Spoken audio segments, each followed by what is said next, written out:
எண்ணாமல் அவற்றில் இருக்கும் நன்மைகள் என்ன என்பதை அறிந்து அவற்றை எவ்வாறு உட்கொள்ளலாம் என்பதை பற்றி நம்மிடையே பகிர்ந்து கொள்ள வருகிறார் டாக்டர் கௌதமன் அவர்கள். நம் விடியலை வா நிகழ்ச்சியின் அடுத்த பகுதியாக வரவிருப்பது பல்லாண்டு வாழ்ந்திட. கலைஞர் தொலைக்காட்சி நேயர்கள் அனைவருக்கும் என்னுடைய நலமான வணக்கங்கள்.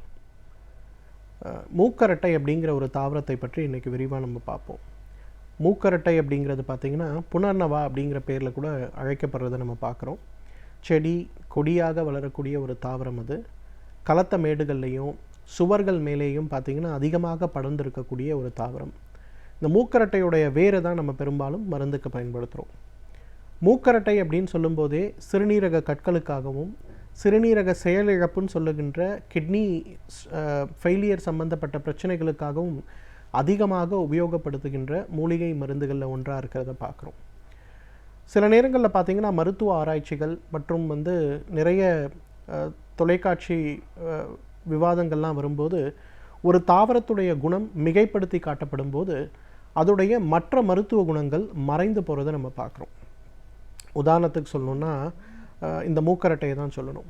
ஏன்னா மூக்கரட்டை சிறுநீர் மற்றும் சிறுநீரகம் சம்பந்தப்பட்ட நோய்களுக்கு நல்ல குணமளிக்கக்கூடிய ஒரு மருந்தாக இருந்தாலும் கூட இந்த மூக்கரட்டையுடைய முக்கியமான ஒரு பயன் என்னன்னு பார்த்தீங்கன்னா ஈரல் சம்பந்தப்பட்ட வியாதிகளை குணமாக்குவது, உடலில் இருக்கக்கூடிய அதிகப்படியான பித்தத்தை வெளியில் அனுப்புவது.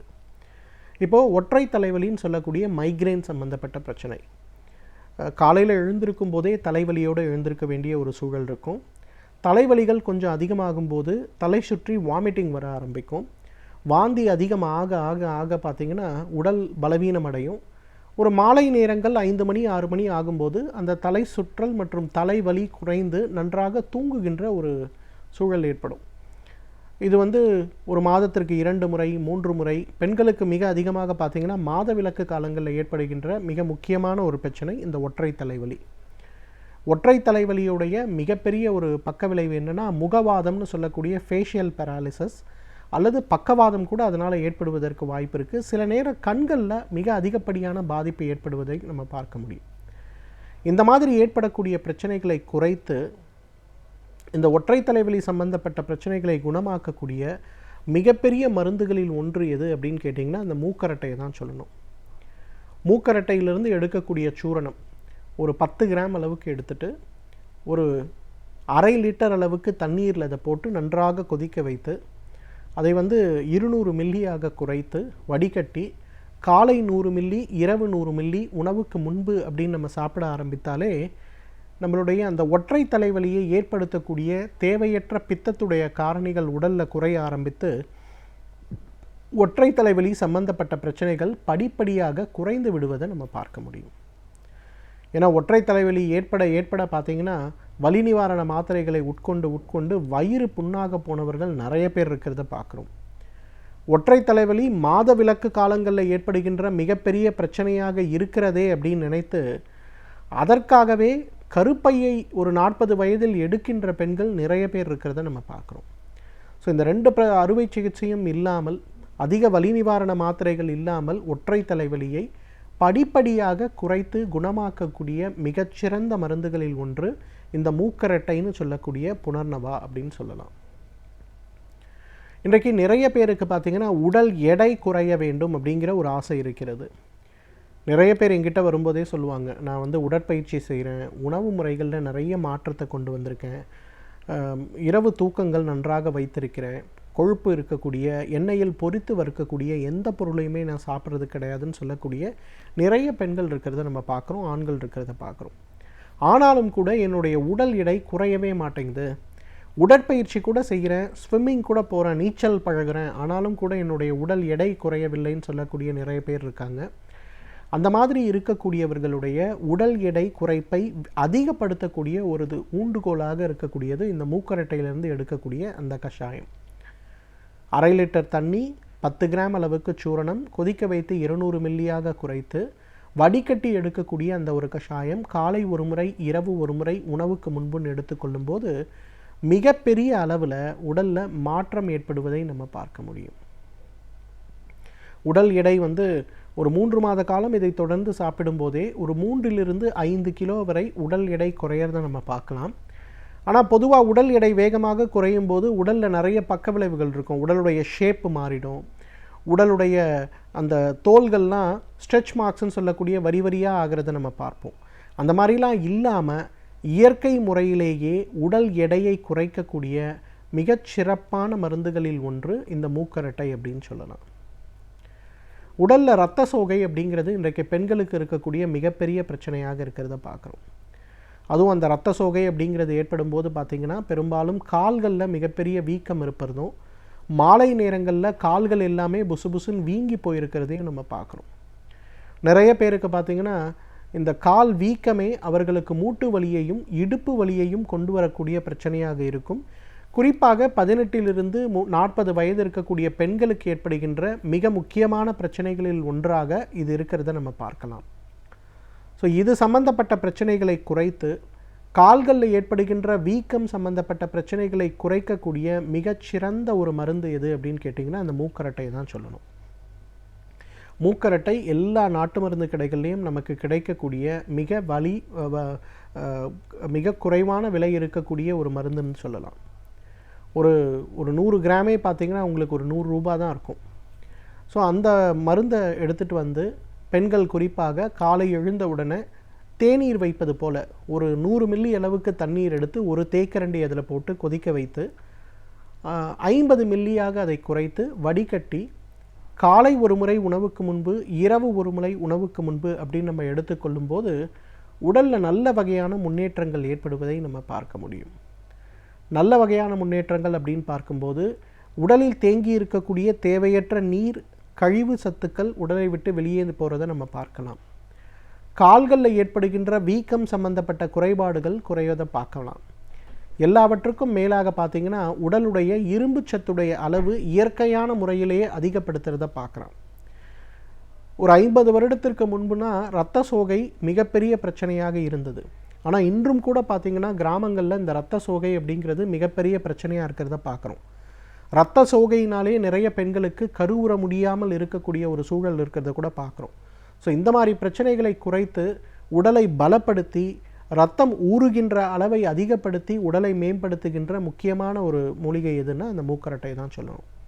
எனவே நேயர்களே, இந்த மூக்கரட்டையை பொறுத்தவரையிலும் உடல் பருமன் சம்பந்தப்பட்ட பிரச்சனைகளுக்கும், ஈரல் சம்பந்தப்பட்ட கோளாறுகளுக்கும், ஒற்றை தலைவலி சம்பந்தப்பட்ட பிரச்சனைகளுக்கும், அதே போல் இரத்த சோகையினால் ஏற்படுகின்ற கால் வீக்கம், உடல் வீக்கம், உடலில் தேவையற்று இருக்கக்கூடிய தண்ணீர் அளவை குறைப்பதற்கும் இயற்கை கொடுத்திருக்கின்ற மிகச்சிறந்த அருமருந்து. தகுந்த மருத்துவ ஆலோசனையின் பேரில் சரியான முறைப்படி இதை உபயோகப்படுத்தி வந்தோமேயானால் நம்மாலும் பல்லாண்டு காலம் ஆரோக்கியமாக வாழ்ந்திட முடியும். சமூகத்தில் நடக்கும் பிரச்சனைகளை கண்டு பயந்து ஒதுங்கி விடாமல் அதில் நம்முடைய பங்களிப்பை நாம் எவ்வாறு முழுமையாக அளிக்கலாம் என்பதை பற்றி நம்மிடையே பகிர்ந்து கொள்ள வருகிறார் எழுத்தாளர் மனுஷபுத்திரன் அவர்கள். நம் வீடியோலே நிகழ்ச்சியின் அடுத்த பகுதியாக வரவிருப்பது தீதும் நன்றும்.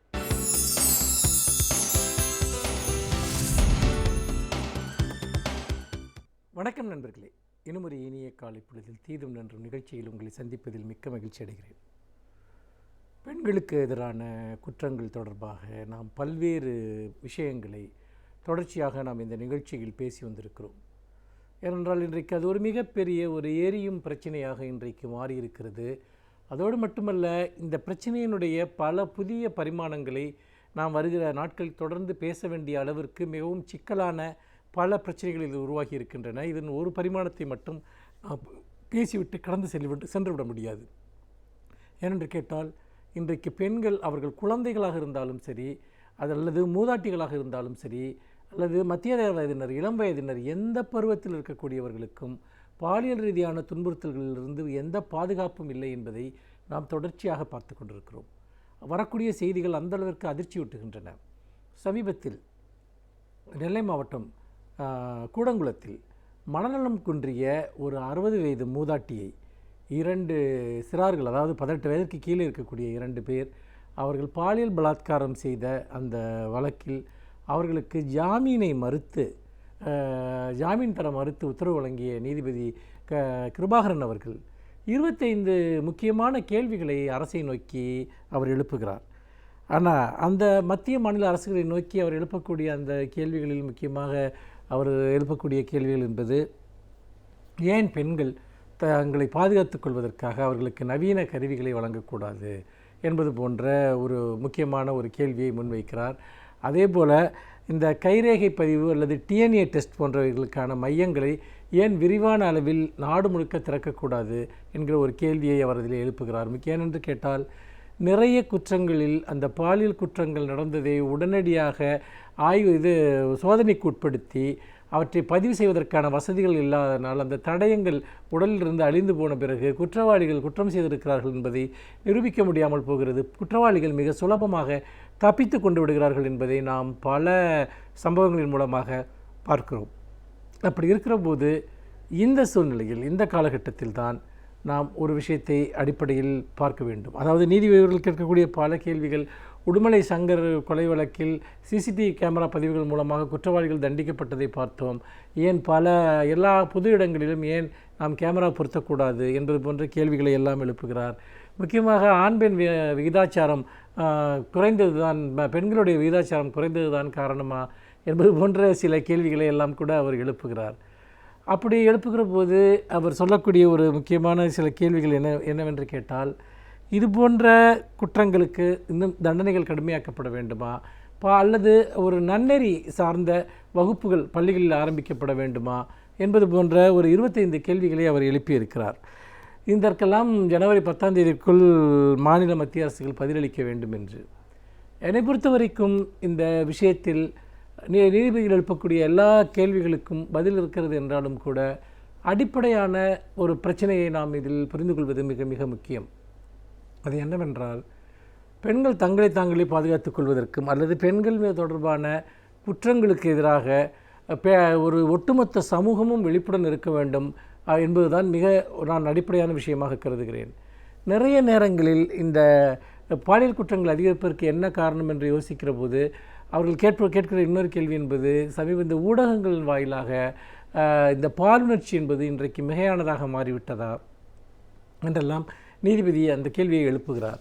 இதில் எல்லாவற்றிலுமே கொஞ்சம் உண்மை இருக்கிறது. அவர் முன்வைக்கக்கூடிய எல்லா தீர்வுகளிலுமே கொஞ்சம் உண்மை இருக்கிறது என்று தான் தோன்றுகிறது. ஆனாலும் கூட அது முழு உண்மைகளை நாம் தொகுத்து பார்ப்பது என்பது மிக சவாலான ஒரு விஷயம். ஒரு மனிதர் எப்பொழுது பாலியல் பிறழ்வு கொண்டவராக மாறுகிறார், எப்பொழுது அவர் இது போன்ற வன்முறைகளில் ஈடுபடத் தொடங்குகிறார் என்பதை நாம் கவனித்து பார்க்க வேண்டும். அப்படி பார்க்கிற போது இன்றைக்கு நாம் கற்பனை கூட செய்ய முடியாத பலவிதமான பாலியல் குற்றங்களை வயது வித்தியாசமின்றி எல்லோருமே செய்வதை நாம் பார்க்கிறோம். அப்படி பார்க்கிற போது இந்த விஷயத்திற்கான தீர்வு என்பது எங்கிருந்து தொடங்குகிறது என்று சொன்னால், அது வீடுகளிலிருந்து, பள்ளிகளிலிருந்து, சமூக விழிப்புணர்ச்சியிலிருந்து எல்லா இடங்களிலும் தொடங்க வேண்டியிருக்கிறது. இதில் முக்கியமாக நாம் பார்க்க வேண்டிய விஷயம் என்னவென்று சொன்னால், உண்மையிலேயே சட்டமும் நீதித்துறையும் எந்த அளவிற்கு பாலியல் குற்றங்களை தடுப்பதற்கான ஒரு முனைப்பு கொண்டிருக்கின்றன என்பதை பார்க்க வேண்டும். பெரும்பாலான பாலியல் குற்றங்களில் அந்த கன்விக்ஷன் ரேட் என்பது மிக மிக குறைவாக இருக்கிறது. விசாரணை அமைப்புகள் இந்த விஷயத்தில் மிகவும் இன்சென்சிட்டிவாக அல்லது ஒரு விதமான அந்த பிரச்சனையுடைய பரிமாணத்தை புரிந்து கொள்ளாத தன்மையுடன் செயல்படுவதையும் நாம் பார்க்க முடிகிறது. அப்படிப்பட்ட ஒரு சூழ்நிலையில் நிறைய பேர் சுலபமாக தப்பித்து விடுகிறார்கள். இன்னொன்று, இங்கே இருக்கக்கூடிய பலவீனமான சட்ட அமைப்பு, நீதி அமைப்புகளை பயன்படுத்தி தப்புவது சுலபம் என்று நினைக்கிறார்கள். அதோடு மட்டுமல்ல, சட்டங்கள் தொடர்பான விழிப்புணர்ச்சியை ஏற்படுத்துவதனால் மட்டும் இந்த விஷயத்தில் நாம் இந்த குற்றவாளிகளை தடுத்துவிட முடியும் என்று தோன்றவில்லை, அல்லது சட்டங்களை கடுமையாக்குவதன் மூலம் கூட தடுத்துவிட முடியும் என்று தோன்றவில்லை. ஏனென்று கேட்டால், மற்ற குற்றங்களுக்கும் இதற்கும் ஒரு வித்தியாசம் இருக்கிறது. அது என்னவென்று சொன்னால், இந்த பெண்களுக்கு எதிரான குற்றங்களில் மிகவும் முக்கியமாக இருப்பது என்பது பாலியல் குற்றங்கள் மட்டுமல்ல, கட்டாய கருக்கலைப்புகள் போன்ற விஷயங்கள், குடும்ப வன்முறை, இப்படி பல பரிமாணங்கள் இருக்கின்றன. நம்முடைய குடும்ப அமைப்பு தான் பல சமயங்களில் இந்த குற்றங்களுக்கான ஒரு பாதுகாப்பு அரணாக, அதாவது குற்றங்களை பாதுகாக்கக்கூடிய அரணாக இருக்கிறதே ஒழிய பெண்களை பாதுகாக்கக்கூடிய அரணாக இல்லை. நிறைய பெண்கள் தங்கள் சொந்த வீட்டிலேயே பல்வேறு விதமான துன்பங்களுக்கு ஆளாக்கப்படுகிறார்கள் என்பதையும் கூட நாம் பார்க்கிறோம். அப்படிப்பட்ட நிலையில் சமூகத்தின் எல்லா மட்டங்களிலும் நாம் விழிப்புணர்ச்சியை உருவாக்க வேண்டும். சட்டபூர்வமான நடவடிக்கைகளை சமரசமின்றி நாம் மேற்கொள்ள வேண்டும். அப்படி மேற்கொண்டால்தான், அதாவது நீதி அமைப்பும் சட்ட அமைப்பும் குடும்ப அமைப்பும் ஒரு பெரிய விழிப்புணர்ச்சியை அடைய வேண்டும். கல்வி அமைப்பில் நன்னறிக்கை கல்விக்கு பதிலாக பாலியல் கல்வியை ஊட்டுவது மிக மிக முக்கியம். இதையெல்லாம் செய்வதன் மூலமாக இந்த குற்றங்களினுடைய ரேட்டிங், அந்த எண்ணிக்கையை நாம் குறைக்க முடியும் என்று தான் நான் நினைக்கிறேன். இன்னொன்று, மாநிலத்திற்கு மாநிலம் அது வித்தியாசப்படுகிறது. ஏன் சில மாநிலங்களில் அதிகமாக இருக்கிறது, ஏன் சில மாநிலங்களில் குறைவாக இருக்கிறது என்பதையும் கூட நாம் யோசிக்க வேண்டும். இப்படி நாம் இந்த நீதிபதிகள் எழுப்பியிருக்கக்கூடிய கேள்விக்கு மத்திய மாநில அரசுகள் மட்டுமல்ல, சமூகமும் விடை தேட வேண்டும் என்று சொல்லி மீண்டும் இன்னும் ஒரு புதிய சிந்தனையோடு உங்களை சந்திக்கிறேன். நன்றி, வணக்கம். பல்வேறு துறைகளில் பல சாதனைகளை படைத்தவர்கள் அவர்களுடைய அனுபவங்களை நம்முடன் பகிர்ந்து கொள்ளும் போது அது நமக்கு சிறந்த தூண்டுகோலாக அமைகின்றது. அந்த வகையில் இன்றைய சிறப்பு விருந்தினர் யார் என்பதை பற்றியும் அவர்கள் என்ன செய்திகளை நம்முடன் பகிர்ந்து கொள்ளப் போகிறார்கள் என்பதையும் பார்க்கலாம். நம் விடியலை வா நிகழ்ச்சியின் அடுத்த பகுதியாக வரவிருப்பது சிறப்பு விருந்தினர் பகுதி.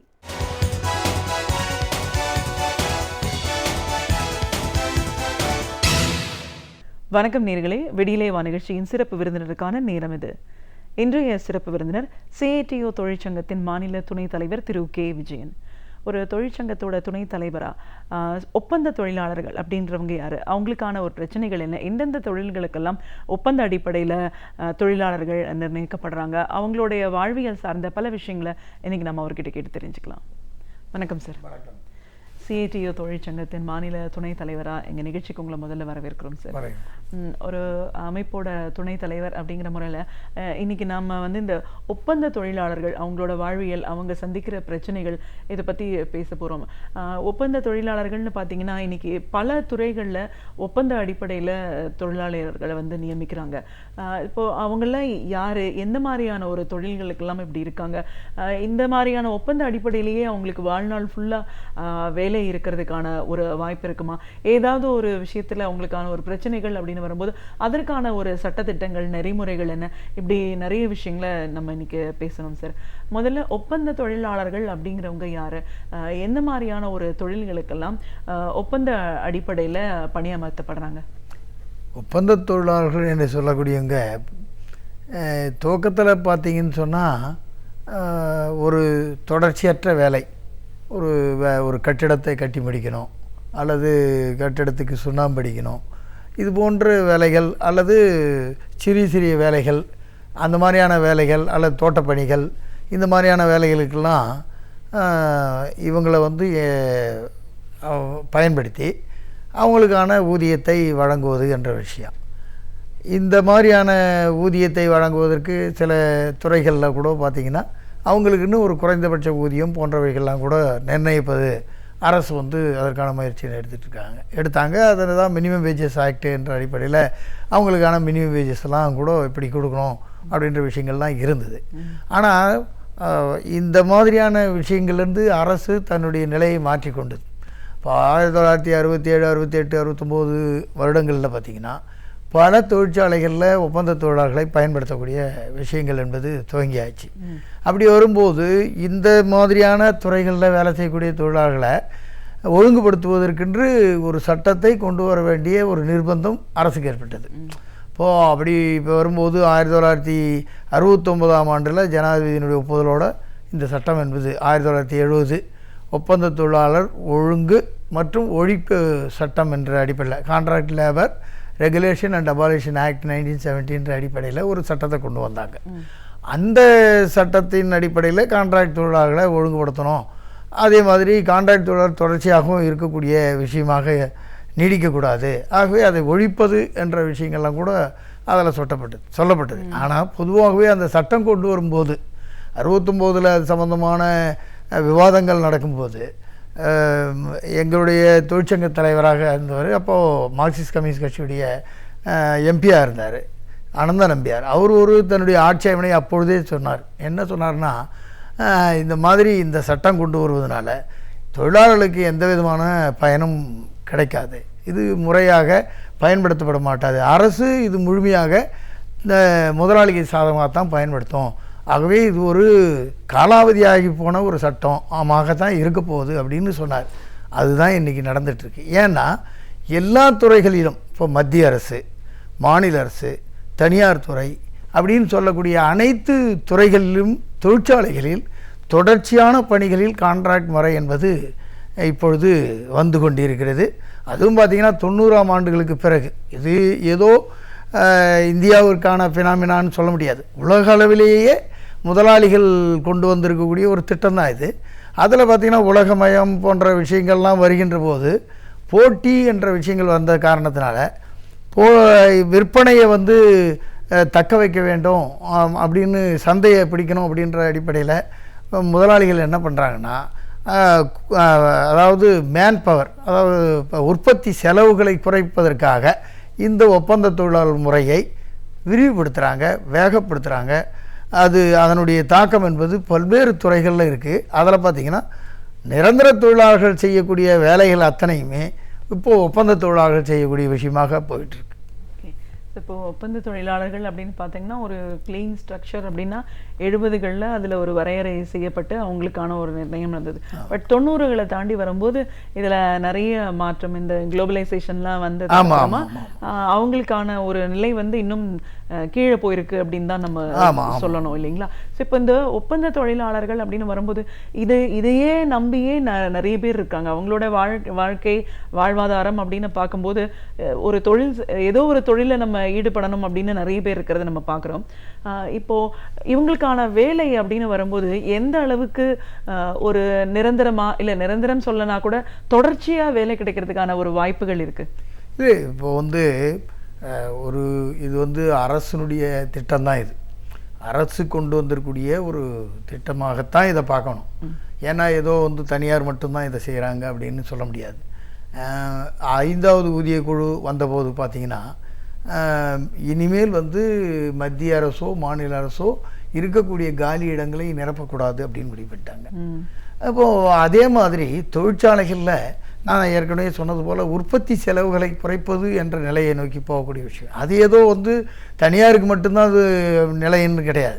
இப்போ மத்திய அரசு இப்போது நெய்வேலி லிக்னைட் கார்பரேஷன் அப்படின்னு எடுத்துக்கிட்டிங்கன்னா அங்கே வந்து உற்பத்தி செலவை குறைக்கணும் அப்படின்னு பார்த்தீங்கன்னா 13,000 ஒப்பந்த தொழிலாளி வச்சுக்கிறாங்க, 12,000 நிரந்தர தொழிலாளி இருக்கிறாங்க. இப்போ இந்தியன் ஆயில் போன்ற எண்ணெய் நிறுவனங்களில் அரசே வந்து கமிட்டி போட்டு ஒப்பந்த தொழிலாளருடைய கண்டிஷன், அவங்களுடைய வாழ்நிலைமை எப்படி இருக்கிறது, தொழில் சார்ந்த வேலைகளில் அவங்களை பயன்படுத்தும் போது அவங்க நிலைமை எப்படி இருக்குதுன்னு சொல்லிட்டு ஒரு எம்பி தலைமையிலான ஒரு குழு, ஒரு அமைச்சர் தலையிட்டு 2009 சண்டிகாரில் ஒரு அமர்வு உருவாக்கி அதில் வந்து 80,000 ஒப்பந்த தொழிலாளர்கள் எண்ணெய் நிறுவனங்கள் இருக்காங்க அப்படின்னு அவங்களுக்கான அவங்க எங்கெங்கே இருக்காங்க, எவ்வளோ சம்பளம் வாங்குறாங்க, அப்படி போன்ற ஆய்வு நடத்துகிறாங்க. அப்புறம் அரசு வந்து இதை வந்து அனுமதிக்குது அப்படின்ற விஷயம் வருதுங்க.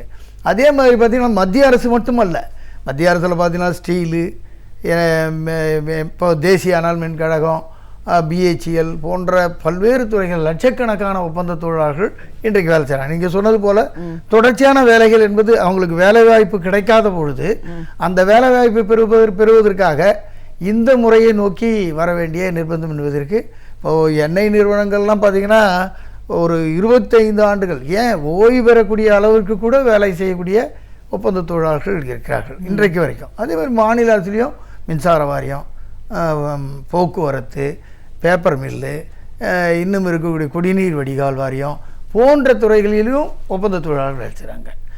மின்சார வாரியத்தில் இப்போது அது பார்த்திங்கன்னா ஒரு கடந்த காலங்களில் 67லேருந்து பார்த்திங்கன்னா அந்த தொழிலாளர்கள் நிரந்தரப்படுத்தக்கூடிய விஷயங்கள்லாம் கூட நடந்திருக்கு.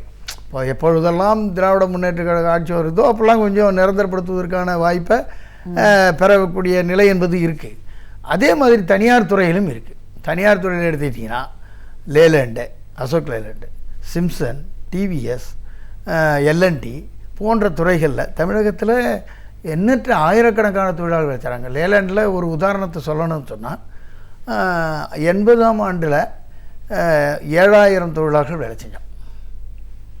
இப்பொழுது அப்போ 7,000 தொழிலாளி வேலை செய்யும்போது எத்தனை வண்டிகள் ஒரு நாளைக்கு உற்பத்தி பண்ணாங்கன்னா 60 வண்டிகள். ஆனால் அதே லேலண்டில் இன்றைக்கி 2,200 நிரந்தர தொழிலாளி வேலை செய்கிறார். ஆனால் 200 வண்டிகள் வெளியே வருது. அப்போ இந்த வண்டிகளை செய்கிறது ஒப்பந்த தொழிலாளி தான் அங்கே இருந்து வேலை செய்கிறார். அப்போ 5,000 நிரந்தர தொழிலாளிகள் காலி, அந்த இடத்துல ஒப்பந்த தொழிலாளி வச்சுருக்காங்க. ஆனால் உற்பத்தி என்பது அதிகமாக இருக்குது. அப்போ ஏகப்பட்ட அளவிற்கு சுரண்டல் என்ற விஷயம் என்பது வருது. இது இங்கே மட்டுமல்ல, எல்லா துறைகளிலும் இந்த விஷயங்கள் என்பது இன்வேரியபிளாக நடக்குது அப்படின்றது தான் இன்றைக்கி இருக்கக்கூடிய விஷயம். இப்போ ஒப்பந்த தொழிலாளர்கள் ஒரு பணி முடிகிற வயது ஒரு வயதான வரைக்கும் கூட இதே நிலையில் அவங்க தொடர்றதுக்கான ஒரு வாய்ப்புகளையும் ஒப்பந்த தொழிலாளர்களுக்கு ஏற்படுத்தி கொடுத்துருக்கு பல நிறுவனங்கள் அப்படின்னு சொல்லலாம். இப்போ இந்த மாதிரியான ஒரு நாளைக்கு இந்த வேலை இருக்குமா அப்படின்னு கேட்டால் ஒரு கேள்விக்குறி ஒரு பக்கம் இருக்கு. முழுமையா பணி செய்தவர்களும் இருக்காங்கன்னும் போது இவங்க சந்திக்கிற பிரச்சனைகள் என்னென்னலாம் சார்? அதாவது அவங்களுக்கு சந்திக்கக்கூடிய பிரச்சனைகள் அப்படின்னு சொல்லும்போது பார்த்திங்கன்னா, குறிப்பாக ஊதியம். ஊதியம் என்பது நிரந்தர தொழிலாளிக்கும் ஒப்பந்த தொழிலாளிக்கும் பார்த்திங்கன்னா ஒரு 10ல் 1 பாகம்தான் நிரந்தர தொழிலாளி பெறக்கூடிய ஊதியத்தில் 10ல் 1 பாகம்தான் ஒப்பந்த தொழிலாளிக்கு கிடைக்கிறது. அது மட்டும் இல்லாமல் நிரந்தர தொழிலாளிக்கு கிடைக்கக்கூடிய எந்த சலுகையும் அவருக்கு கிடைக்காது. இப்போ லேலேண்டோ போன்ற நிறுவனங்கள் பார்த்திங்கன்னா ஒப்பந்த தொழிலாளிக்கு தனி கேன்டீன். அவர் வந்து அந்த நிரந்தர தொழிலாளி கேன்டீனில் போய் சாப்பிட முடியாது. அதே போன்று அவருக்கு வந்து அந்த கேட்டில் அவருக்கு வந்து அனுமதி அளித்தால்தான் உள்ளே போய் வேலை செய்ய முடியும். அப்போது த்ரெட்டனிங்லேயே இருக்கும். அதாவது எப்பொழுதும் வேலை போய்விடும் என்ற பயத்திலேயே அந்த தொழிலாளி தினந்தோறும் வேலைக்கு வந்து கொண்டிருப்பார். ஆகவே எந்த உரிமையும் கேட்க முடியாத ஒரு சூழல். ஏன்னா நான் மறுநாள் வேலை கிடைக்குமா அப்படின்ற ஒரு நிலை என்பது இருக்குது. அதே மாதிரி இந்த ஒப்பந்த தொழிலாளர் நிரந்தர தொழிலாளிக்கு குடியிருப்புகள் வழங்கப்படும், பேருந்துகள் வழங்கப்படும். ஆனால் குடியிருப்புகள் வழங்கப்படாது, பேருந்துகள் வழங்கப்படாது. இவருக்கு ஏறக்குறைய என்னன்னு சொன்னால் ஒரு நவீன தீண்டாமை என்பது அங்கே கடைபிடிக்கப்படுகிறது என்பது தான் இன்றைக்கி ஒப்பந்த தொழிலாளருடைய நிலைமை. என்னதான் வந்து அவருக்கு வந்து தொடர்ச்சியாக வேலை என்பது இருந்தாலும் கூட இப்போ மத்திய அரசு என்ன சொல்லுது, 11வது 5ஆண்டு திட்டத்தில் நீங்கள் பயிற்சி பெற்ற ஒப்பந்த தொழிலாளர்களை வேலை விட்டு அனுப்பாதீங்க அப்படின்னு சொல்கிறாங்க. ஆனால் வேலை விட்டு அனுப்பாதன்னு சொல்லக்கூடிய அந்த அரசு அவர்களுடைய வேலை பாதுகாப்புக்கு எந்த ஏற்பாடும் செய்வது கிடையாது என்பது தான் இன்றைக்கி இருக்கக்கூடிய பிரச்சனை. அதில் பார்த்திங்கன்னா சில போகிற நடவடிக்கை. இப்போ இந்த ஒப்பந்த தொழிலாளர் சட்டத்தில் சில சலுகைகள் இருக்குது, சில அதாவது சில விஷயங்கள் என்பது நமக்கு சாதகமாக இருக்குது. குறிப்பாக சொல்லணும்னா ஒரு தொடர்ச்சியான பணி அப்படின்னு 3 வருஷம் இருந்ததுன்னா அதை வந்து கான்ட்ராக்ட் தடை செய்யக்கூடிய பகுதியாக அறிவிப்பதற்கு ஒரு ஆலோசனை குழு வச்சுருக்காங்க.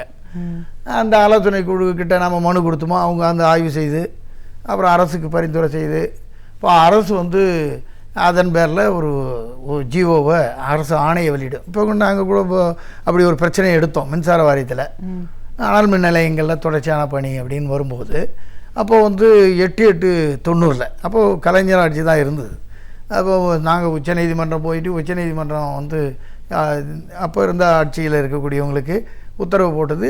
அது 8/8/90 ஜிஓ 950 கான்ட்ராக்ட் என்பது ஒரு 19 இடங்களில் அனல் மின் நிலையங்கள் வேலை செய்யக்கூடிய தொழிலாளி பயன்படுத்தக்கூடாது அப்படின்னு ஒரு ஜிஓ பாஸ் பண்ணாங்க. இப்போ அதெல்லாம் அந்த அடிப்படையில் பார்த்திங்கன்னா 1/5/99 ஒரு கிட்டத்தட்ட ஒரு 8100 ஒப்பந்த தொழிலாளர்கள் மின்வாரியத்தில் நிரந்தரம் செய்யப்பட்டாங்க. அதுக்கு முன்னதாக ஒப்பந்த தொழிலாளி சுப்ரீம் கோர்ட்டு வழிகாட்டுதல் அடிப்படையில் ஒரு 13,000 பேர் நிரந்தரம் செய்யப்பட்டாங்க. இப்படி வந்து ஒரு சில பாதிப்புகள் அதிகமாக இருந்தாலும் கூட ஒரு சில நம்பிக்கைகள் என்பது உருவாகக்கூடிய விஷயங்கள்லாம் இருந்தது. ஆனால் அது கூட சுத்தமாக வந்து அடிபட்டு போகக்கூடிய விஷயம் என்பது இப்போ வந்துடுச்சு. இப்போ என்னன்னு சொன்னால் வானூர்தி வழக்குன்னு ஒன்று, ஏர் ஸ்டாச்சுட்டரி கார்பரேஷனுடைய வழக்கு என்பது ஒரு 98 சுப்ரீம் கோர்ட் உச்சநீதிமன்றத்தினுடைய தீர்ப்பாக வந்தது.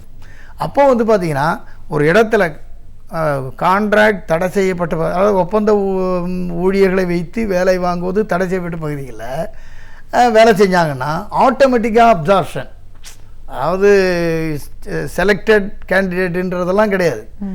அங்கே யார் எப்படி வேலை செய்கிறாங்களோ அவங்கள அப்படியே நிரந்தரப்படுத்தணும் அப்படின்ற விஷயம் என்பது அந்த தீர்ப்பின் அடிப்படையில் பண்ணப்பட்டது. அது ஒரு நல்ல தீர்ப்பு. ஆனால் அந்த தீர்ப்பை 2001 ஸ்டீல் அத்தாரிட்டி ஆஃப் இந்தியா லிமிடெட்னு ஒரு வழக்கில் காலி பண்ணிட்டாங்க. அதாவது அது 5 பேர் கொண்ட நீதிபதிகள் அடங்கிய தீர்ப்பு அது. ஆனால் இது வந்து 7 பேர் கொண்ட கொடுத்த தீர்ப்பு. ஆகவே இது வந்து இதுதான் இன்றைக்கி இருந்துக்கிட்டு இருக்குது. தொழிலாளர்களுக்கு வாழ்க்கை, அதாவது நம்பிக்கை அற்று போகக்கூடிய ஒரு விஷயமாக இன்றைக்கு இருக்கக்கூடிய நிலைமை என்பது இருந்துகிட்டு இருக்கு. இப்படியும் இந்த இந்த இந்த தொழில் ஒப்பந்த அடிப்படையில் ஒரு தொழில் அதை நம்பி பல கோடிக்கணக்கான மக்கள் இன்னைக்கு பணி செஞ்சுட்டு இருக்காங்க அப்படின்னும் போது இவங்க சந்திக்கிற பிரச்சனைகள், அதுக்கு சட்ட ரீதியான தீர்வு, சட்ட ரீதியான ஒரு பாதுகாப்பு அப்படின்னு வரும்போது எப்படி இருக்கு? நாங்கள் ஒரு உதாரணத்தை கூட சொல்ல முடியும் இந்த நேரத்தில். இமாச்சல பிரதேசத்தில் டாடா நிறுவனம் வந்து ஒரு ஹைட்ரோ மின் நிலையத்தை, அதாவது நீர் மின் நிலையத்தை அமைத்து நடத்திக்கிட்டு இருந்தாங்க. அதில் ஒரு 19 வருடங்கள் ஒப்பந்த தொழிலாளி வேலை செஞ்சான். இப்போ அந்த நீர் மின் நிலையம் கட்டி முடிக்கப்பட்டது என்ற நிலையம் வரல, வேலை இருந்துகிட்ருக்கு. அந்த 19 வருஷம் வேலை செஞ்ச ஒரு 100 தொழிலாளருக்கு மேலே இருக்கக்கூடிய தொழிலாளர்களை வேலையை விட்டு நிறுத்திட்டாங்க. அவங்களுக்கு அதுக்கு பிறகு அந்த வயதுக்கு பிறகு எங்கே போகிறதுன்னு தெரியல.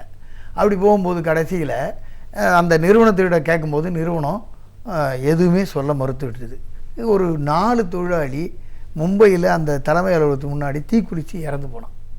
ஏன்னா அதுக்கு பிறகு அந்த குழந்தைகள், அவங்க படிப்பு, மற்ற விஷயங்கள்லாம் இருக்கும்போது அவர்களால் எப்படி எதிர்காலத்தை சந்திக்க முடியும் அப்படின்ற ஒரு பிரச்சனை வரும்போது அவனுக்கு அடுத்த தீர்வாக இந்த இறப்பு தான் இருக்குது அப்படின்னு பார்க்க வேண்டியிருக்கு. இது வந்து ஏதோ அங்கே மட்டும் இல்லை, எல்லா இடங்களையும். இப்போ இன்றைக்கி வடசென்னை அனல் மின் நிலையத்தில் ஒரு விபத்து. நான் வரும்போது வடசென்னை வந்து சுதீப் என்ற ஒரு வெளிமாநில தொழிலாளி அங்கே வேலை செய்ய வந்தான். அவனுக்கு உள்ளேயே இருப்பிடங்கள் அமைத்து கொடுத்துருக்காங்க. அனல் மின் நிலையத்துக்கு ஒரு தொழிற்சாலைக்குள்ளே இருப்பிடங்களே இருக்கக்கூடாது, ஆனால் உள்ளேயே இருப்பிடங்கள் அமைத்து கொடுக்குறாங்க. அவனுக்கு 2 நாளாக அவனுக்கு கொடுக்க வேண்டிய ரேஷனை அந்த முதலாளி கொடுக்கல. அவன் இன்றைக்கி ஒரு கன்வேயர் பெல்ட் டவரில் ஏறி தற்கொலை செய்து கொள்ளக்கூடிய விஷயம் என்பது இருக்குது. இப்படி தான் அவங்களுடைய கண்டிஷன் என்பது ரொம்ப மிக மோசமாக இருக்குது. அது இப்போது என்எல்சியில் 52 நாள் தொழிலாளி, ஒப்பந்த தொழிலாளி நிரந்தரம் கேட்டு போராடினான். 52 நாள் போராட்டத்துக்கு பிறகும் அந்த நிர்வாகம் இன்றைக்கும் வந்து எந்த நடவடிக்கை எடுக்கலை. அது ரொம்ப மோசமான நிலை.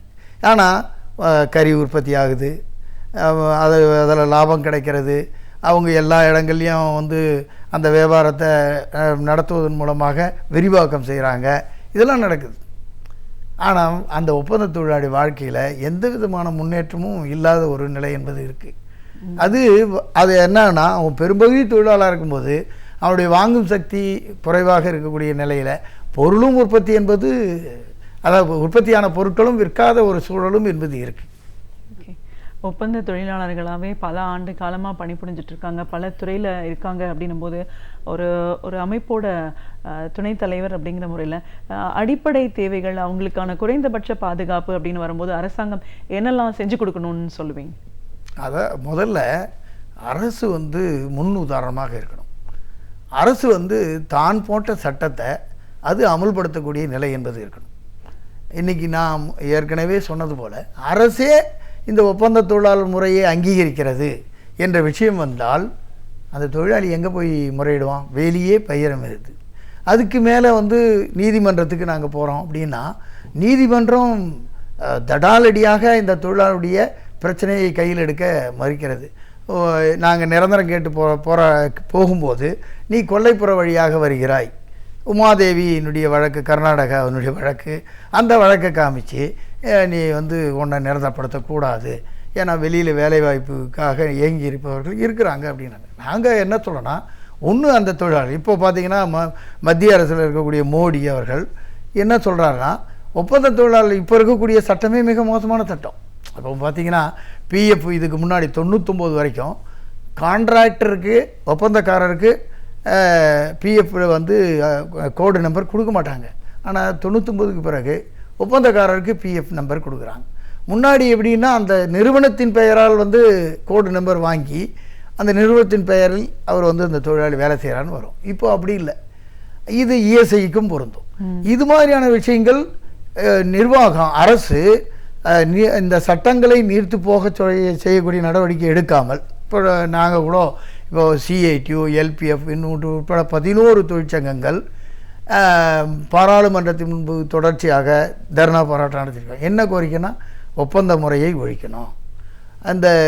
அதே போன்று நிரந்தரமான பணிகளில் ஒப்பந்த தொழிலாளர்களை பயன்படுத்தக்கூடாது, அவர்களை நிரந்தரப்படுத்தணும்.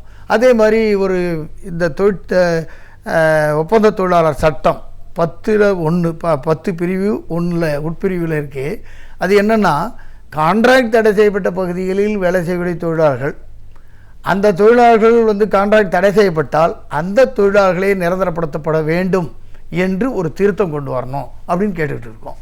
அதை செய்யணும். அதே மாதிரி இப்போது குறைந்தபட்ச கூலி என்று வருகின்ற போது, உதாரணத்துக்கு நெய்வேலியே எடுத்துக்கிட்டிங்கன்னா, இப்போ அவங்க என்ன சொல்லலாம்னா, இப்போ மத்திய அரசு ஒரு ஊதியம் குறைந்தபட்ச ஊதியத்தை நிர்ணயம் பண்ணுறாங்க. ஆனால் மாநில அரசு 349 ரூபா தான் மாநில அரசு ஒரு கன்ஸ்ட்ரக்ஷன் ஒர்க்கருக்கு, கட்டுமான தொழிலாளிக்கு கொடுக்குறாங்கன்னு வச்சுங்களேன். ஆனால் மத்திய அரசு 536 ரூபா வந்துருக்கு. தமிழகத்தில் 349 ரூபா மாநில அரசு நிர்ணயம் பண்ணுது, மத்திய அரசு 536 ரூபா கொடுக்குறாங்க. எது அதிகமோ அதை கொடுக்கணும்னு சொல்கிறாங்க. ஆனால் தொழிலாளர் துறை என்ன சொல்கிறாங்கன்னா, இல்லை மாநில அரசு கொடுக்குறது தான் நாங்கள் செய்ய முடியும் அப்படின்றாங்க. அது இருக்கக்கூடாது. அதே போன்று கான்ட்ராக்ட் தடை செய்யப்பட்ட பகுதிகளில் ஒப்பந்த தொழிலாளர் முறை என்பது இருக்கக்கூடாது. இப்போ நெய்வேலியில் வந்து நிலக்கரி வெட்டி எடுக்கக்கூடிய பகுதியில் மேலே அது நிலக்கரி மேலே இருக்கக்கூடிய மண்ணை எடுக்கிறதுக்கு ஓவர் பர்டன் ரிமூவல் அப்படின்னு சொல்லுவாங்க. அது கான்ட்ராக்ட் தடை செய்யப்பட்டது. நிலக்கரி வெட்டி எடுப்பது கான்ட்ராக்ட் தடை செய்யப்பட்டிருக்கிறது. லோடிங் அன்லோடிங் கான்ட்ராக்ட் முறை தடை செய்யப்பட்டிருக்கு. ஆனால் 13,000 ஒப்பந்த தொழிலாளி அந்த பணியில் ஈடுபடுத்திருக்கான். இதை செய்வதற்கு அனுமதி கொடுக்கறது யார்? தொழிலாளர் துறை. தொழிலாளர் ஆணையாளர் அனுமதி கொடுக்குறாரு. அவர் என்ன சொல்கிறாருன்னா, நான் கேட்டாங்க கொடுக்குறோம் அப்படின்றார். இந்தியாவில் எங்கே கான்ட்ராக்ட் முறை இல்லை அப்படின்னு சொல்லக்கூடிய நிலையை அவங்க சொல்கிறாங்க. இது வந்து மின்சார வாரியத்தில் இருக்குது. அனல் மின் நிலையங்களில் கான்ட்ராக்ட் முறை ஒழிக்கப்பட்டிருக்கு. ஆனால் அங்கே அந்த தொழிலாளியை பயன்படுத்துகிறாங்க. அதுபோன்று இல்லாமல் கான்ட்ராக்ட் தடை செய்யப்பட்ட இடங்கள், தொடர்ச்சியான பணிகளில் ஒப்பந்த தொழிலாளர் முறை பயன்படுத்துவது இருக்கக்கூடாது. அங்கே அந்த தொழிலாளர்கள் வேலை செய்தால் அவர்களை அப்படியே நிரந்தரப்படுத்தணும். அதே மாதிரி அவர்களுக்கான ஊதியம் என்பது இப்போ வந்து அரசு கூட வந்து பரிசீலனை பண்ணாங்க. 21,000 ரூபா கொடுக்கலாம் மத்திய அரசு. ஏன்னா அக்ராய்டு ஃபார்முலா இன்றைக்கி அவர்களுக்கு வேண்டிய துணி, அப்புறம் எண்ணெய், பருப்பு போன்ற விஷயங்களுக்கெல்லாம் ஒரு ஃபார்முலா வச்சுருக்காங்க. ஒரு கணவன் மனைவி 2 குழந்தைகள் வாழ்வதற்கு உண்டான ஊதியம். அப்போ அந்த ஊதியத்தை கொடுப்பதற்கு ஒரு 21,000 ரூபா அப்படின்ற நிர்ணயம் பண்ணால் அதை கொடுப்பதற்கான நடவடிக்கை எடுக்கணும். இது போன்ற விஷயங்கள் செய்தால் நீங்கள் நிரந்தரம் என்பது இன்னும் கூட எங்களுக்கு கனவாக கூட இருக்கலாம். ஆனால் என்னுடைய வாழ்க்கை தரம், எனக்கு இன்னும் ஒரு கௌரவமான ஊதியம் அப்படின்னு இருக்கணும். நான் எங்கே போட்டிருக்கேன், கல்யாண பத்திரிகையில் போட்டுப்பேன். என்னன்னா நான் டிஎன்ஏபின்னு போட்டுப்பேன். இல்லை வாகனத்தில் டிஎன்ஏபின்னு எழுதிப்பேன். அதை யாரும் என்னை தடுக்க முடியாது. இதை தவிர எங்களுக்கு வேறு ஒன்றும் அந்த ஒப்பந்த தொழிலாளருக்கு கௌரவன்றது ஒன்றும் கிடையாது. அப்படியே இந்த நிலையெல்லாம் மாற்றினால் நிச்சயமாக ஓரளவுக்கு அந்த தொழிலாளருடைய வாழ்க்கை உயர்வதற்கான நிலை என்பது இருக்கும். ஆனால் ஒட்டுமொத்தமாக இந்த உழைப்பு சுரண்டல் என்பது நிறுத்தப்பட வேண்டும். இப்போ என்னன்னு சொன்னால், கேரளாவில் 600 ரூபா தினம் கொடுக்குறாங்க. பினராயி விஜயன் முதலமைச்சராக அவர் முடிவு பண்ணியிருக்கார். டெல்லியில் கேஜ்ரிவால் அவர்கள் 580 ரூபா அவர் கொடுப்பதற்கு முடிவு பண்ணியிருக்கார். ஆனால் ஏன் வந்து தமிழக அரசு கொடுக்க வருது? இவர் எடப்பாடி பழனிசாமி முதல்வரிடம் சொன்னால் அவர் அதை பற்றி கவலையே கொள்ளலை. அதை பற்றி கவலை கொள்ளனா எப்படி தமிழக தொழிலாளிகள், ஒப்பந்த தொழிலாளிகள் வாழ முடியும் என்பது தான் நாங்கள் முன்வைக்கக்கூடிய விஷயம். நிச்சயமாக சார். சிஐடியு தொழிற்சங்கத்தின் மாநில துணைத் தலைவர் அப்படிங்கிற முறையில் இன்றைக்கி ஒப்பந்த தொழிலாளர்கள் அப்படிங்கிறது யார், எந்தெந்த பணியிலெல்லாம் ஒப்பந்த தொழிலாளர்கள் பணியமர்த்தப்படுறாங்க, இவங்க காலமாக அதே பணியிலே இருந்து ஒரு ஓய்வு பெற நிலை வரைக்கும் போனவங்களும் இருக்காங்க. அவங்களோட அடுத்த நாள் அவங்களோட பணி நிரந்தரமாக இல்லையான்ற ஒரு கேள்விக்குறியோட அந்த சூழலையே வாழ்ந்துட்டு இருக்கிறவங்க, அவங்க சந்திக்கிற பிரச்சனைகள் என்ன, அரசாங்கத்தின் மூலமாக நீங்கள் உங்களோட எதிர்பார்ப்புகள் என்ன, இப்படி நிறைய விஷயங்களை எங்களோட நீங்கள் பகிர்ந்ததுக்கு நன்றி. வணக்கம். புத்தகங்களிலும் செய்தித்தாள்களிலும் நாம் படிக்க தவறியவைகளை சிறு சிறு தொகுப்புகளாக தொகுத்து நமக்கு அழகு தமிழில் வழங்க வருகிறார் பேராசிரியர் சுபவீர பாண்டியன் அவர்கள். நம் விடியலேவா நிகழ்ச்சியின் அடுத்த பகுதியாக வரவிருப்பது ஒன்றே சொல் நன்றே சொல்.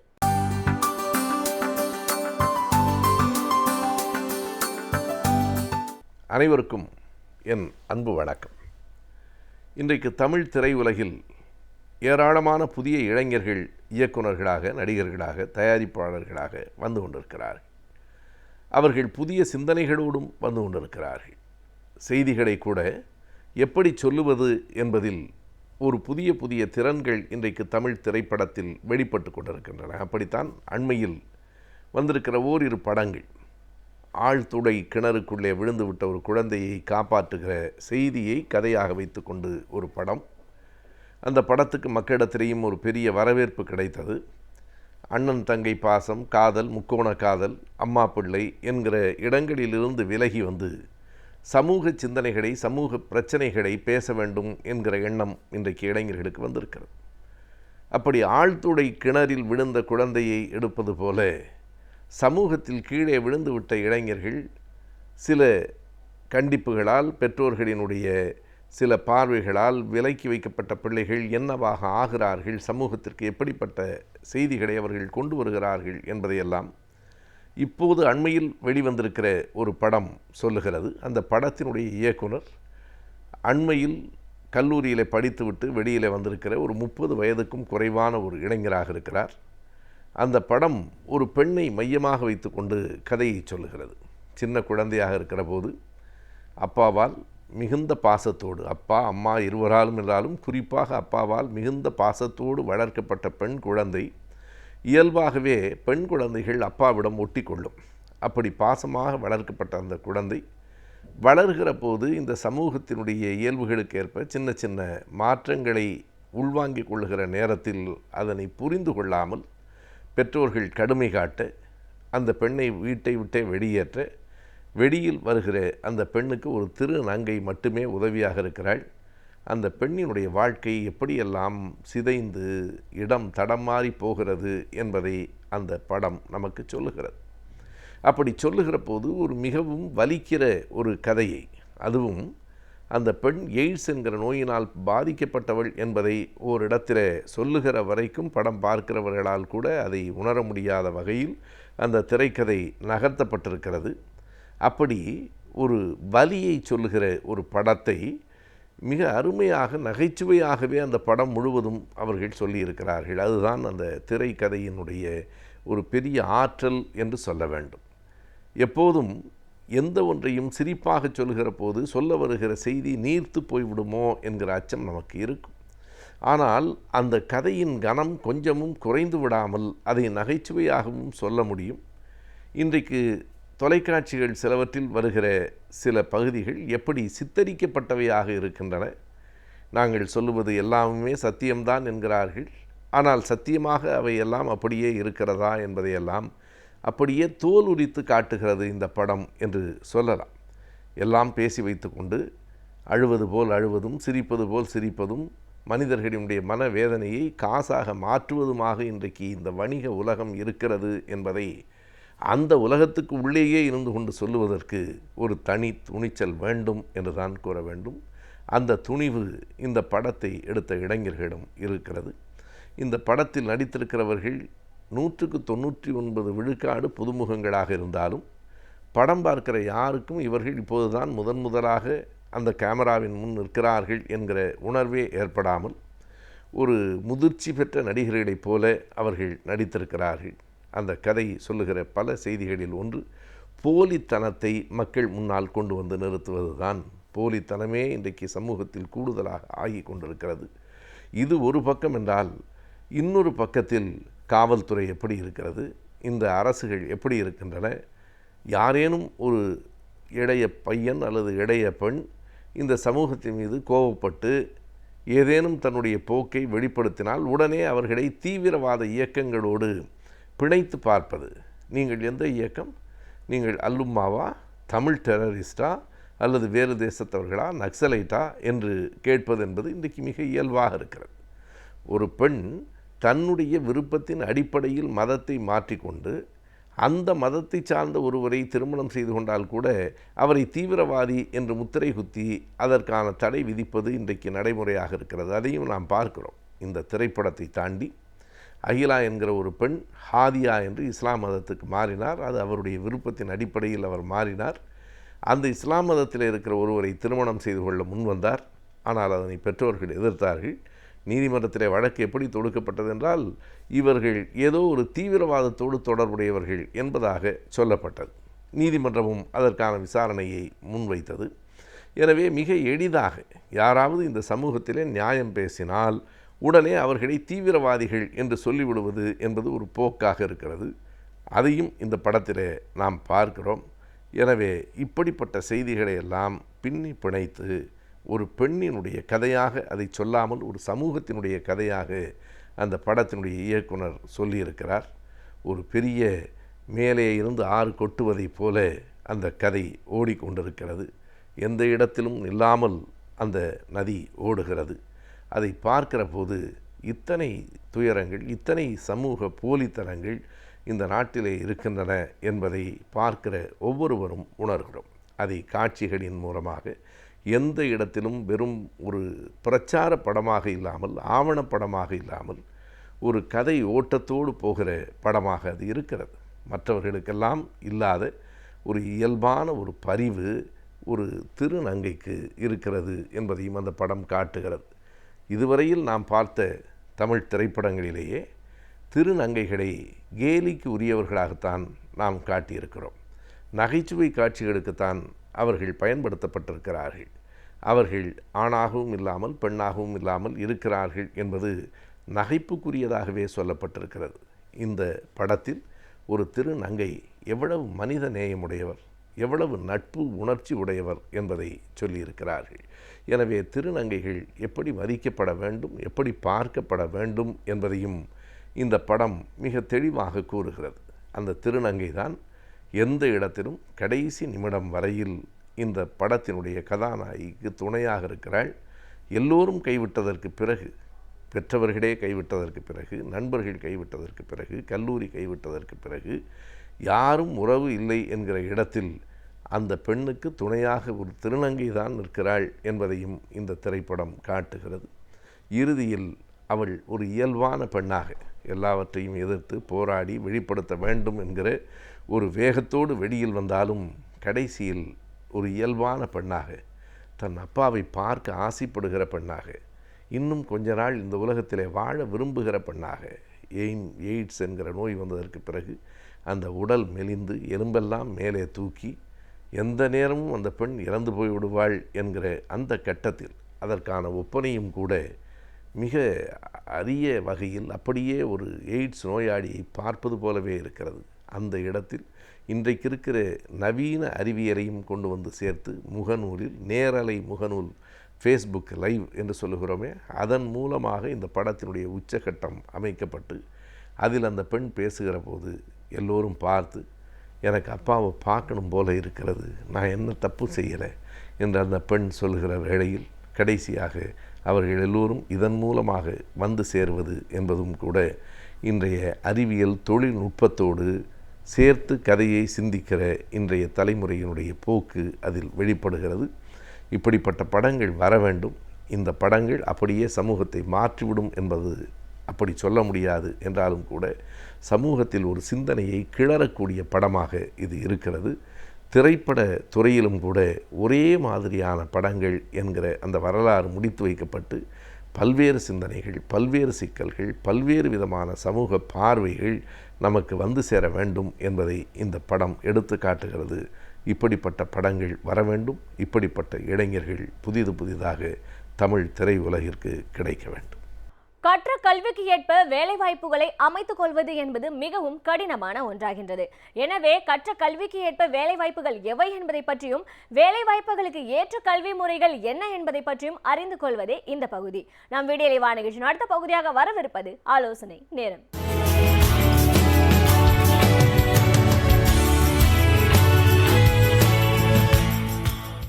வணக்கம். இன்றைக்கு லைஃப் இன்சூரன்ஸ் கார்பரேஷன் ஆஃப் இந்தியாவில் இளைஞர்களுக்கு எப்படியாப்பட்ட வேலை வாய்ப்புகள் இருக்குது என்பதை பற்றி பேச போகிறோம். இன்றைக்கி பார்த்தோம்னாக்கா நம்ம இந்தியாவை பொறுத்த வரைக்கும் 24 லைஃப் இன்சூரன்ஸ் கம்பெனி இருக்குது. அதில் எல்ஐசி ஆஃப் இந்தியா தான் முதன்மையான நிறுவனம். ஏன்னாக்கா கடந்த அவங்க 60-61 வருஷமாக மார்க்கெட்டில் இருக்காங்க. இன்றைக்கி பெரும்பாலான மக்கள் இளைஞர்கள் என்ன பண்ணுறாங்கனாக்கா, நல்லா படிச்சுட்டு நல்ல கம்பெனியில் ஒரு நல்ல ஜாப் அப்படி தான் பார்க்குறாங்களா தவிர அந்த ஜாப்புக்கு வந்து ஒரு செக்யூரிட்டி இருக்குமா, இல்லை கண்டினியூஸாக ஒரு ரெகுலாரிட்டி இருக்குமான்னு பார்த்தோம்னாக்கா கண்டிப்பாக இருக்காது. ஆனால் இன்றைக்கி இளைஞர்கள் எல்லாருமே படித்து முடிச்சுட்டு பிறகு அவங்க வந்து ஒரு ஜாப் சீக்கராக இல்லாமல் ஒரு ஜாப் டெவலப்பராக இருக்கலாம். அதாவது வேலை வாய்ப்புகளை உருவாக்கி தர மனிதர்களாக மாற வேண்டும் என்பது தான் எங்களுடைய கருத்து. அதுக்கு இன்றைக்கி பார்த்தோம்னாக்கா எதுக்காகன்னு சொன்னோம்னாக்கா, இளைஞர்கள்லாம் படித்து முடிச்சுட்டு பிறகு இதே மாதிரி ஃபினான்ஷியல் மார்க்கெட்டுக்கு வந்தாங்கனாக்கா பெரும்பாலும் அவங்களுடைய முதலீடு என்பது 0. அவங்களுடைய உடல் உழைப்பு, அவங்களுடைய நேரம் தான் அவங்களுடைய முதலீடே. இப்போ என்னை எடுத்துக்கின்னு பார்த்தோம்னாக்கா, நான் எம்பிஏ தான் முடித்தேன். எம்பிஏ கிராஜுவேட்டு முடிச்சுட்டு நான் வந்து ஒரு அட்வைசராக தான் ஸ்டார்ட் பண்ணோம். அட்வைஸ் ஸ்டார்ட் பண்ணுறதுக்கு முன்னாடி அண்டர் கிராஜுவேஷன் படிக்க சொல்லுவேன். ஒரு பார்ட் டைமாக எல்ஐசி ஏஜெண்ட்டாக தான் என்னுடைய கெரியரை ஸ்டார்ட் பண்ணேன். இன்றைக்கி பார்த்தோம்னாக்கா ஆல்மோஸ்ட்டு கடந்த ஒரு 19 வருஷமாக என்னுடைய கஸ்டமர் பேஸ் பார்த்தோம்னாக்கா 5000 கஸ்டமர் இருக்காங்க. 5000 கஸ்டமர்லேருந்து என்ன மந்த்லி ரெவென்யூ, மந்த்லி இன்கம் பார்த்தோம்னாக்கா ஆன் அண்ட் ஆவரேஜாக 6 to 8 lakh. இதுவே வேறு எந்த நிறுவனத்தை நம்ம சம்பாதிக்க முடியும்? இந்த 6 to 8 லட்சம் பார்த்தோம்னாக்கா பெரிய பெரிய டாப் கம்பெனிஸ், எம்என்சி கம்பெனிஸ், அந்த கம்பெனியை சிஓ கூட கிடைக்குமான்னு தெரியாது. ஆனால் நானே இதுக்கப்புறம் போதும் வேண்டாம்னு சொல்லிட்டு நான் ரிட்டையர் ஆகிட்டு வீட்டிலே உக்காந்துருந்தாலும் கூட அடுத்த ஒரு 15 to 20 வருஷத்துக்கு என்னுடைய ரெகுலர் இன்கம் எவ்வளோன்னு பார்த்தோம்னா மினிமம் ஆன் அண்ட் ஆவரேஜாக 5 லட்ச ரூபா வரும். ஆனால் இது வந்து தங்க முட்டை வர கோழி மாதிரி. ஆனால் பெரும்பாலும் மக்களுக்கு அது கண்ணில் தெம்பிடுத்தில்லை. பேரண்ட்ஸாக அதை என்கரேஜ் பண்ணுறதில்ல.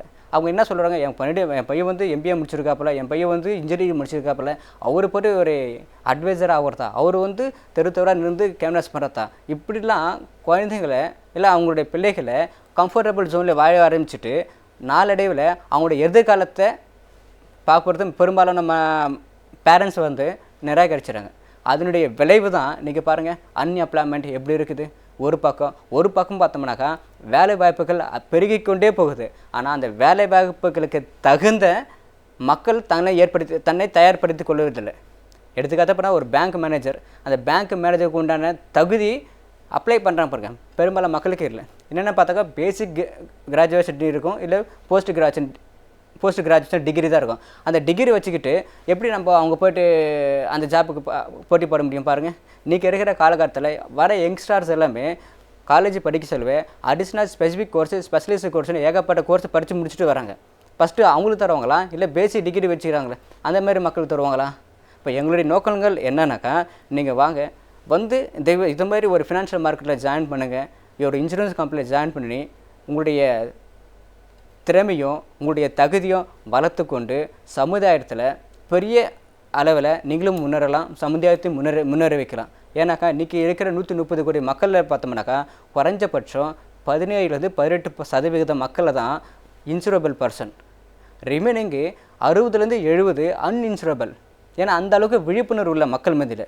இன்றைக்கி பார்த்தோம்னா ஆல் ஓவர் இந்தியா முழுக்கும் பார்த்தோம்னாக்கா நீடி 20 லட்சம் ஏஜென்சி தான் இருக்காங்க. அந்த 20 லட்சம் ஏஜென்சிலே 2 லட்சம் பேர் தான் ஃபுல் டைம், ரிமைனிங் பீப்புள் நம்ம பார்ட் டைம்.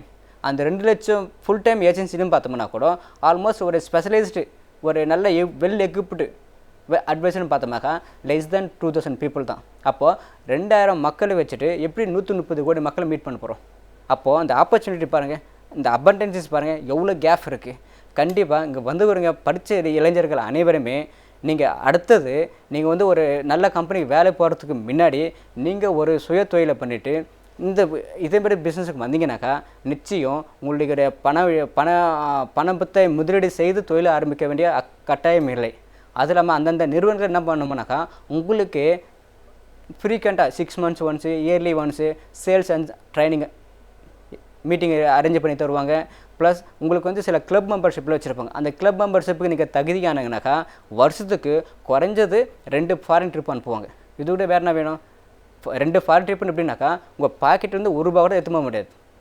எல்லா செலவும் A to Z உங்கள் வீட்டிலேருந்து கிளம்பி ஃபாரின் டூர் முடிச்சுட்டு மறுபடியும் உங்கள் வீட்டுக்கு ஏற்ற மாதிரி விட்டு வர வரைக்கும் A to Z எல்லா செலவும் அந்த நிறுவனமும் ஏற்றுக்கும். அது இப்போ LIC of India பார்த்தோம்னாக்கா கார்பரேட் கிளப் மெம்பர்ஷிப்னு சொல்லுவோம்.